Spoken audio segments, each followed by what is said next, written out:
नमस्कार। आज हम बात कर रहे हैं मधुमेह पर। और मधुमेह को लोग इतना आसान रोग मान के चलते हैं कि डायबिटीज़ एक ऐसी बीमारी है जिसको लोगों ने एक इजी टेकन ले लिया हुआ है। उसके जो कॉम्प्लिकेशंस हैं, पहले उस पर चर्चा करते हैं, उन कॉम्प्लिकेशन से कैसे बचना, उसके लिए क्या लाइफस्टाइल और क्या काढ़ा हम पिए जिससे कि हमारा ये सब कॉम्प्लिकेशन बिल्कुल ठीक हो जाए। सबसे पहला कॉम्प्लिकेशन है कि आपकी न्यूरोपैथी, यानी कि आपके पैरों में हाथों में जलन, नम्बनेस। दूसरा, आपकी आंखों की रोशनी का कम होना। तीसरा, गैंग्रीन होना, जबकि आपको अपनी हाथ या पैर की कोई उंगली या पैर पूरा का पूरा कटवाना पड़ सकता है। उसके अलावा आपको हमेशा एक वीकनेस बनी रहेगी पूरे शरीर में। उसके अलावा एक यंग एज में भी आपको सेक्स की जो फीलिंग है वो खत्म हो जाएगी या उसको परफॉर्म करते हुए बहुत अनईजी महसूस होगा। उसके अलावा आपको दिल के रोग, और उसके साथ साथ आपके कुछ भी छाला एक हो गया, कोई चोट गलती से लग गई, वो चोट ठीक नहीं होगी और आपको जिंदगी भर उससे तड़पना पड़ेगा। मैं डॉक्टर मनोज विमानी, एमडी आयुर्वेद पंचकर्म, करनाल आयुर्वेद गुरु से आपको आज बताऊंगा कि कौन सा काढ़ा जो आपको बचा सकता है इन बीमारियों से, और क्या क्या विधियां हो सकती हैं जो आपको संभाल सकती हैं मधुमेह से। शायद आपको मालूम है या नहीं मालूम है कि हम दुनिया में सबसे ज़्यादा डायबिटिक पेशेंट हमारे देश में है। मैं कल का एग्जाम्पल कोट करना चाहूँगा। एक ही परिवार के 3 लोग, माँ, बेटा और बहू, और तीनों को जो 3 महीने की एवरेज HbA1c शुगर रहती है, एक की 14 थी, दूसरे की 12.5 थी और एक की 8 थी, जो कि अपने आप एक भयंकर स्थिति है। इसका मतलब क्या है कि हमारा लाइफस्टाइल ठीक नहीं है। और शुगर के पेशेंट का भी वेट यदि बढ़ा हुआ है तो इसका मतलब क्या है कि वो खान पान में कहीं भी कंट्रोल रखने की स्थिति में नहीं है। दूसरा, उन्होंने क्या बहाना दिया कि अभी पीछे जो महामारी चल रही थी उस महामारी में हम घर से निकल नहीं पाए, सैर नहीं कर पाए। तो उनको मैंने अपना एग्जाम्पल कोट किया कि हम उस महामारी के दौर में भी अपनी छत पे, अपने घर में, अपने सामने पार्क में कंटिन्यू सुबह 1 घंटा, शाम को 1 घंटा हमने योग, एक्सरसाइज, वॉकिंग सब किया। अब हम आते हैं उसके ट्रीटमेंट पे। कारण तो आप सबको मालूम है कि लाइफस्टाइल में गड़बड़ है। मैं दिखाना चाहूँगा, ये आपके सामने कुछ जड़ी बूटियाँ पड़ी हैं। ये राज है, अभी मैं इसको नहीं खोलूँगा, आखिर में आप देखते रहिए आखिर तक ये क्या काढ़ा है और इसका प्रिपेयर्ड जो वर्जन है वो क्या है, और मैं खुद आपको पीकर भी दिखाऊँगा। सबसे आसान काम जो आप घर में अपने कर सकते हैं वो है ये मेथी दाना। देखिए, ये सब घरों में ये मेथी दाना उपलब्ध रहता है। आपको लगभग 1 चम्मच मेथी दाना 1 गिलास पानी में रात को भिगोना है, और भिगोने के बाद वो भिगोना है गर्म पानी में। पानी को गर्म करके आप गिलास में डाल दीजिए, ऊपर ये मेथी दाना डाल दीजिए। ये देखिए इसमें काफ़ी सारा स्टॉक में है। इसको यदि आपने रात को भिगो दिया, सुबह उठ के फिर इसको थोड़ा सा गर्म करना है, ठंडा नहीं पीना है। जब ठंडा पिएंगे तो अग्नि मंद होगी। थोड़ा कोसा करके पहले पानी पी जाएं और फिर मेथी दाने को भी चबा के खा जाएं। एक दूसरी बात क्या है कि जब आपको लग रहा है कि मुझे बॉर्डर लाइन पे शुगर है, तो ये त्रिफला चूर्ण है, हरड़, बहेड़ा और आंवला। आप चाहें तो इक्वल क्वांटिटी में अपने घर पे भी इसको बना सकते हैं, कूट सकते हैं अपने घर में। सिर्फ शर्त क्या है कि उसके अंदर की जो गिटके हैं उसको आप निकाल दीजिए। उसका जो ऊपर का गूदा है, जो छिलका है, सिर्फ उसको पीसना है। यदि गिटक गई तो कॉन्स्टिपेशन करेगी, और फल लेंगे तो वो लाभ ही लाभ करेगी। इसको नियमित रूप से 1 चम्मच सुबह, 1 चम्मच रात को सोते हुए यदि आप ले लेंगे तो जो प्री डायबिटिक है, जिनके घर में हिस्ट्री है शुगर की, उनको इससे बचाया जा सकता है कि उनको शुगर ना हो। उसके साथ यदि मानो आपको शुगर हो ही गई और अभी बॉर्डर लाइन पे शुगर है, तो हमारा ये मधु हंसली चूर्ण आता है आयुर्वेद गुरु का। इसको आप 1 चम्मच सुबह खाली पेट, 1 चम्मच रात को सोते हुए पानी से ले लेंगे तो आपको जिंदगी में कोई मॉडर्न मेडिसिन नहीं खानी पड़ेगी। मेरा अनुभव है 25 साल का। हम मात्र इसी चूर्ण पे आपको कंट्रोल कर सकते हैं। जिनकी शुगर 250 है या 280 तक भी जाती है, उनको मात्र हम इसी से ही ठीक कर सकते हैं। मानिए आपकी शुगर डिटेक्ट होते हुए आपको पता लगा कि 450 500 पहुंच गई, तो ये गुग्गुल तिक्त कषायम, इसे पंच कषाय होता है जिसका काम है कि शुगर को काटना, कफ का नाश करना। ये काढ़ा और ये मधुवंती चूर्ण प्लस ये हाइपो की टेबलेट्स हैं जो शुगर को बहुत जल्दी कंट्रोल करती हैं, पर इसकी डोज मैं आपको नहीं बता सकता क्योंकि ये डॉक्टर की सुपरविजन में ही लेनी होती है। ये 3 दवाइयों का जो कॉम्बिनेशन है, ये जिसकी शुगर 500 450 है, तो लगभग 1 महीने में ये आपकी 200 के करीब पहुंच जाती है। उसके साथ साथ यदि आपको लगता है कि आपकी किडनी पे इफेक्ट आना शुरू हो गया, तो हम क्या करते हैं, ये है वरुणादि कषायम।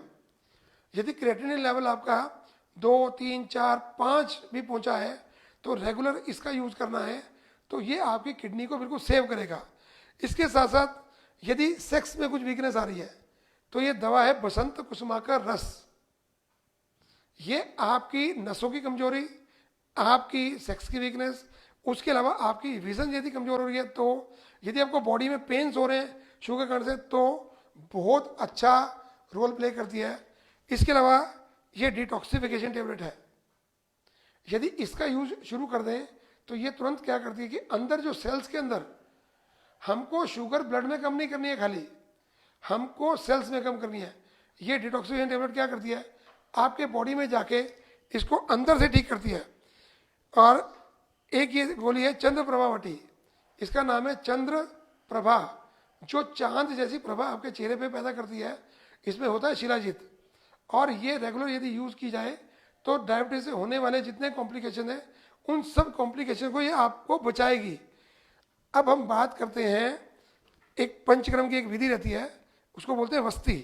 हम क्या करते हैं, ये जो काढ़ा यहाँ रखा है, ये पीने के लिए भी है और गुदा माँ के माध्यम से गुदा में देने के लिए भी है, इसको बोलते हैं वस्ती। इसमें क्या करते हैं कि हम ये काढ़ा बनाते हैं, लगभग 500 ml जितना तैयार करते हैं, और ये वस्ती पॉट है, इसमें डाल के इसमें सौंफ लगभग 1 चम्मच, थोड़ा सा शहद और सेंधा नमक आधा चम्मच, और ये काढ़ा डाल के अच्छे से अच्छे मिक्स करके और गुदा मार्ग में देते हैं। तो शुगर की जो कॉम्प्लिकेशंस है, जिसके कारण से हमारा डाइजेशन बहुत पुअर हो जाता है और पेशाब बार बार आता है, किडनी पे उसका इफेक्ट होता है, उस किडनी के इफेक्ट को खत्म करने के लिए ये जो हमारा खुद का बनाया हुआ कषायम है, जो कि मेंशन है चरक संहिता में और सुश्रुत संहिता में मेंशन है ये। अब मैं बताता हूँ कि इसमें हमारी जो वरुणादि कषाय हमने ये तैयार हमारे पास है, इसके अलावा हमने चंदन और इसमें सौंफ और मिलाए हैं एक्स्ट्रा अपने अनुभव के आधार पे, और इस काढ़े की वस्ती तो देते ही देते हैं। और इस काढ़े को हम सुबह शाम 20 ml से लेकर 30 ml पी सकते हैं। देखिए मैं खुद पी के दिखा रहा हूँ, कोई कड़वा नहीं है, बहुत अच्छा टेस्ट इसका होता है।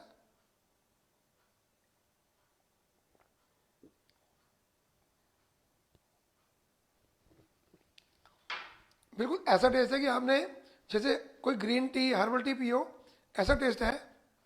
इसको नियमित रूप से आप सुबह शाम पिए, शुगर कंट्रोल होगी, उसके अलावा नमनेस ठीक होगी, शुगर के कारण से जितने साइड इफेक्ट हो रहे हैं वो ठीक होगी। यहाँ पे एक एग्जांपल कोट करना चाहूँगा।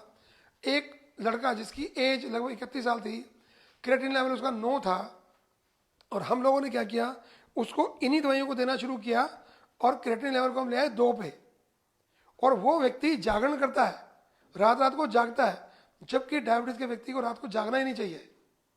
अब हम बात करेंगे, काढ़ा तो हमने आपको पिला दिया, अभी मैं आपसे बात करना चाहूँगा कि आपको जो लाइफस्टाइल है उसमें क्या क्या नियम फॉलो करने हैं, उसकी मैं बात एक बार जरूर करना चाहूँगा आपसे। यदि आप सोचते हैं कि सिर्फ दवाइयों से आप ठीक हो जाएंगे, तो ये तो शायद आपकी बहुत बड़ी गलती है। यदि आप भगवान जी का नाम, जिस भी प्रभु को मानते हैं, उसका यदि सिमरन नहीं करते, मन को शांत नहीं रखते, तो बात बनने वाली नहीं है। इसमें नियम क्या है कि सुबह 5 से 5:30 के बीच में आपको ब्रह्म मुहूर्त में उठना ही है। क्यों उठना है? इसलिए कि जो हमने सारा दिन भोजन किया उसमें होते हैं कार्बोहाइड्रेट, वो कार्बोहाइड्रेट में होता है ग्लूकोज, और वो ग्लूकोज शुगर को बढ़ाता है।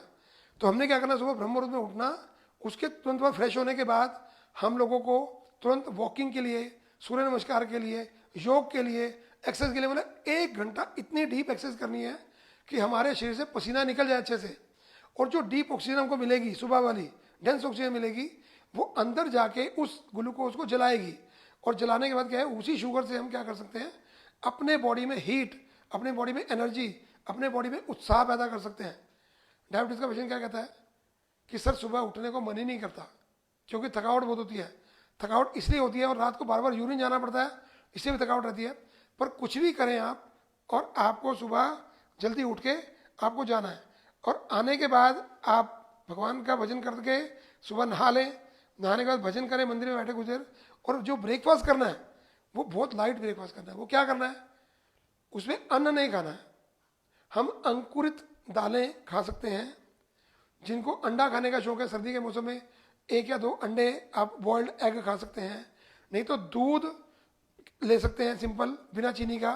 साथ में बादाम खा सकते हैं, उसमें कोई दिक्कत नहीं है। फिर आपको क्या करना है कि अपने नॉर्मल रूटीन में अपने ऑफिस जाना है, आप जाइए। पर शर्त क्या है कि कोई भी आ गया तो उसका चाय नहीं पीनी है, बिस्किट नहीं खाने हैं, मंचिंग जिसको बोलते हैं मंचिंग नहीं करनी है। और जो दवाई डॉक्टर ने आपको एडवाइस की है उसको टाइम पे आपने लेना है। और सुबह 6 साढ़े 6 बजे के आसपास आपको ये जो काढ़ा या कोई ऐसी दवाई आपको दी है तो वो भी नियम से आपको पी लेनी है। और उसके बाद आपको यदि लग रहा है कि 11-12 बजे के आसपास थोड़ा लग रहा है कि कुछ एनर्जी लॉस हो रहा है, कुछ हो रहा है, तो 1 कप चाय फीकी या 1 कप दूध या एक आधा कोई फ्रूट वो आप ले सकते हो। एनर्जी लॉस हो रहा है तो ले सकते हैं। फिर आप लगभग 1 बजे के आसपास एक बार घर पे या ऑफिस में जहाँ भी आपको भोजन करना है, आराम से सेटल होकर बैठिए, हाथ मुंह धो के 5-7 बार लंबे लंबे गहरे सांस लीजिए। उसके बाद अपना भोजन करिए। पर भोजन करते हुए ध्यान ये रखना है कि वो भोजन ठंडा नहीं हो, भोजन बासी नहीं हो, ताज़ा भोजन हो, गरम गरम भोजन हो, वही करना है। क्योंकि डायबिटीज होती है बासी भोजन से, ठंडे भोजन से, क्योंकि वो डाइजेस्ट नहीं होता। उसके बाद शाम को फिर आप वही एक बाउल जो है वो सूप का ले सकते हैं या 1 कप चाय ले सकते हैं। और फिर शाम को क्या करना है, आपने डिनर आपको 7 साढ़े 7 कर लेना है, उससे लेट नहीं जाना है। और उसके बाद कम से कम आपको पौना घंटा वॉकिंग करनी है। यहाँ पे एक एग्जांपल देके मैं बात को पूरा ही करूँगा। सोने का समय आपका 9 से 10 के बीच में है। मेरे को एक पेशेंट का बड़ा एग्जांपल याद है कि दिल्ली से वो आए थे। उनको जब मैंने ये रूटीन बताया और बाद में जब वो मुझे आके मिले तो साउथ दिल्ली में चिराग दिल्ली का एक पार्क है जिसका वाया 10 किलोमीटर है। वो क्या करते थे, सुबह उठते थे और एज थी उनकी 70+। सुबह 10 किलोमीटर की सैर, शाम को 5 किलोमीटर की सैर, फिर अपने दोस्तों के साथ हंसी मजाक करना, यानी दिल को खुश रखते थे वो। और उनको, मेरे को आज 10 साल हो गए, दोबारा कभी उनको शुगर हुई नहीं, बढ़ी नहीं। लोग एक क्वेश्चन पूछते हैं, क्या शुगर जड़ से ठीक हो सकती है? तो यदि मैं उन अंकल को देखूं, यदि अपना लाइफस्टाइल कंट्रोल में रखे हुए हैं तो आज वो ठीक ही हैं, कोई दवाई उनकी नहीं चल रही है। पर लाइफस्टाइल में और डाइट में तो चेंजेस आपको रखने पड़ेंगे यदि आप जिंदगी भर इस बीमारी से बचना चाहते हैं। आप सदा स्वस्थ रहें, मस्त रहें। ये जो काढ़ा है, मैंने अभी आपको फिर बताया कि ये वरुणादि कषाय जो ये तैयार है, इसमें चंदन और सौंफ पीस के हमने अलग से मिलाए हुए हैं। इसी को पीना भी है और इसी को हमने वस्ती भी देनी है। ये आपकी बीमारी के लिए एक अमृत है, आपको बचाएगा बीमारियों से। इसको पीना भी है और इसको वस्ती मात्रा में भी देना है। आप स्वस्थ रहें, मस्त रहें। आज के लिए इतना ही। बहुत बहुत धन्यवाद।